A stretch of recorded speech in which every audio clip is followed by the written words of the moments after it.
Bonjour les amis, alors une petite vidéo en compagnie des chevaux pour vous donner des nouvelles sur Cheval en Conscience. Je profite de la belle lumière de ce soir pour vous faire une petite vidéo et en préparation du deuxième semestre de l'année. Et donc pour ce deuxième semestre de l'année, avec Cheval en Conscience, nous voudrions parler et mettre le focus sur cheval et psychologie. Mon enseignante Linda Kohanov disait que avant les chevaux nous portaient nos charges sur le dos et maintenant ils sont là pour nous aider à porter nos charges sur le plan psychologique.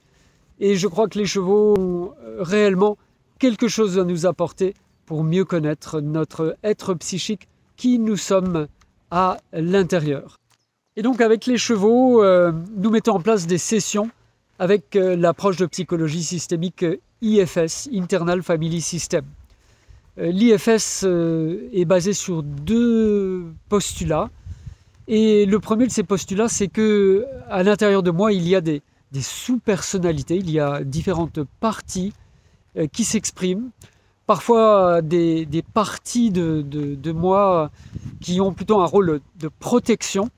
Et même si ces protecteurs donc, ont des rôles extrêmes, parfois, d'organisation, de manager, c'est souvent ces petites voix qui nous disent qu'il y a beaucoup de choses à faire, qui nous poussent à faire un planning, qui nous poussent à prévoir les choses.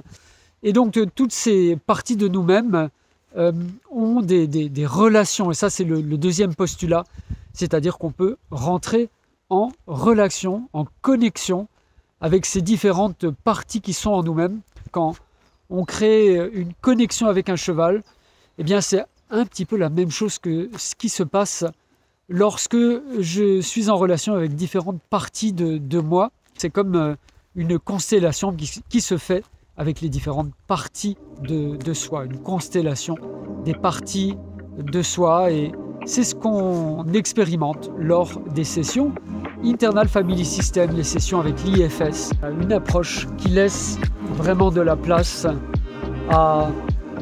au silence, au calme, à la méditation. On commence souvent ces pratiques d'IFS avec de la méditation pour établir une connexion qui soit de bonne qualité. Voilà, et puis on va se donner rendez-vous pour différentes activités que je vais vous présenter donc au deuxième semestre de l'année 2024.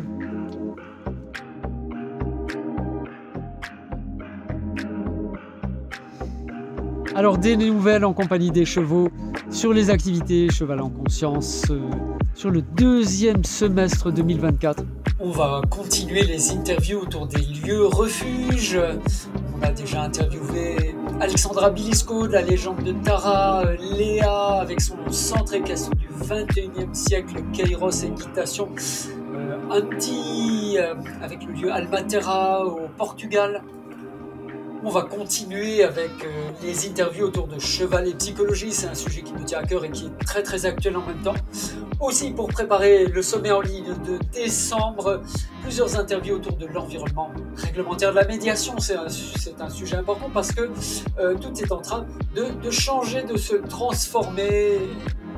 Et on se donne rendez-vous à la rentrée de septembre pour une série d'interviews autour de cheval et psychologie avec des cas essentiellement pratiques, des mises en place de sessions sur des cas qu'on rencontre au quotidien. Bonnes vacances à vous, on se donne rendez-vous en septembre prochain.